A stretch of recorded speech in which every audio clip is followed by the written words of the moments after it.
magandang umaga po sa lahat mga kabakal. So mga kabakal, magko-continue po tayo ngayon ng hinang mga kabakal. Bali, stainless po ito mga kabakal, 308 mga kabakal. Yan mga kabakal na root pass at pass na po yan. Saka na pardingan up din po yan mga kabakal, may nakasala na parding. Yan, bali,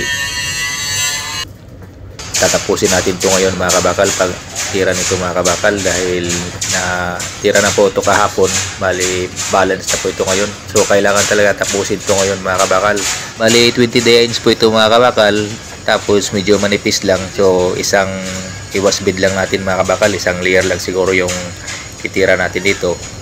So mga kabakal, hindi na po natin ito patagalin, titirahin na po natin.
So mga kabakal, natapos na po yung preparasyon. Bali ang kasunod dito mga kabakal, kakapingan na. Titirahin na po natin ang cupping mga kabakal.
So natapos na po yung capping mga kabakal at yan na po ang kinalabasan mga kabakal.